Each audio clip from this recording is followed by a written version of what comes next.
하나님의 말씀은 요한일서 5장 20절 21절입니다.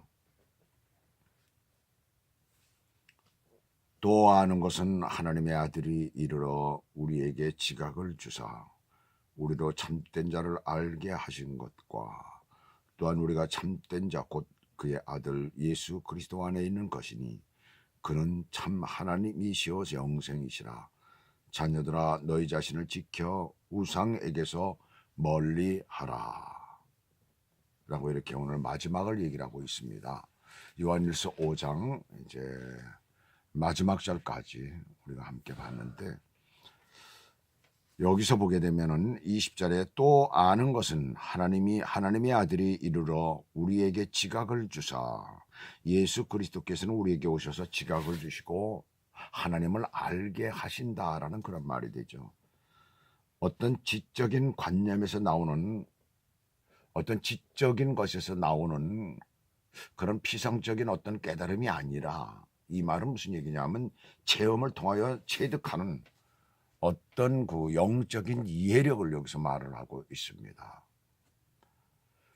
자, 어제 새벽 기도가 끝나고 나서 와이프로부터 어제 질문을 받았어요.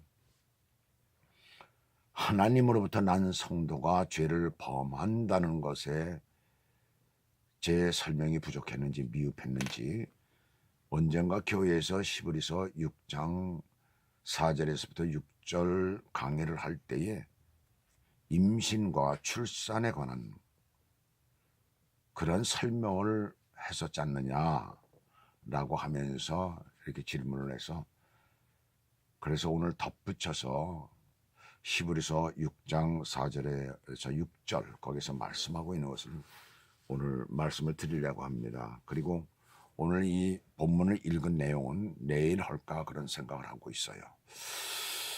히브리서 6장 4절에서 6절을 한번 보도록 하죠. 히브리서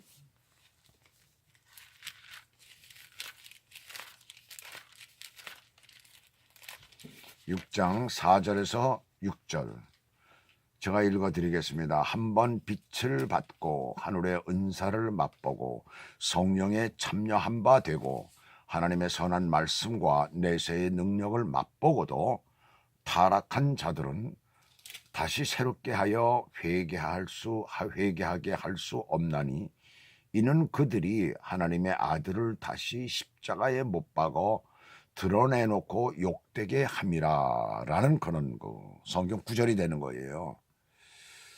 자, 근데 우리가 이 본문, 지금 제가 읽어드린 이 본문을 읽으면 읽을수록 분명히 거듭난 성도라는 생각을 갖게 해줍니다. 그렇잖아요. 여기 보게 되면은 한번 빛을 받고 또 하늘의 은사만 뭐 이렇게 하지 못하고도 믿는 사람들이 있는데, 참 분명히 거듭난 사람이라고 우리는 말할 수가 있어요. 이 거듭났다는 건 뭐예요? 새로 태어났다는 것이잖아요. 육신의 출생과 관계가 있어요. 그러면 인간의 생명은 언제부터 시작이 됩니까? 임신되었을 순간 어머니 뱃속에부터 생명은 시작이 되는 거예요. 그런데 이 생명은 생명이로되 이 세상 사람은 아직 아닌 것이죠.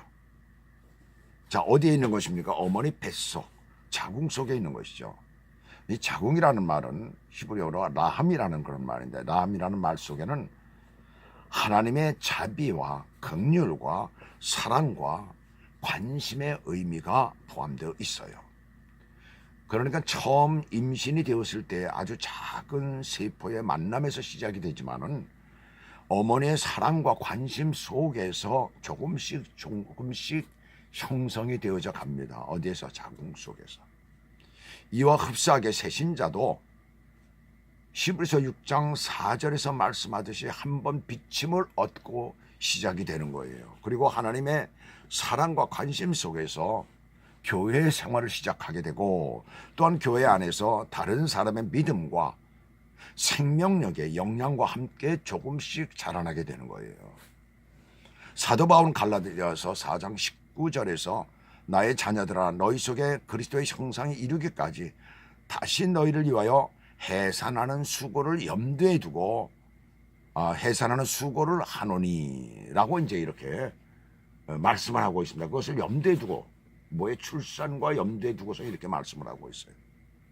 다시라는 말을 여기서 쓰고 있는 것을 볼 때에 어머니 뱃속에 잉태된 자들을 염두에 두고 말하는 것이 아닌가 그런 생각을 해봅니다. 그래서 의외로 우리 성경 가운데 이 출생과 거듭났다는 말을 이 출생과 관계된 그런 내용들이 의외로 많이 나오고 있어요. 그래서 그것을 염두에 두고 설명하기가 쉽잖아요. 굉장히 그렇잖아요. 굉장히 쉽잖아요.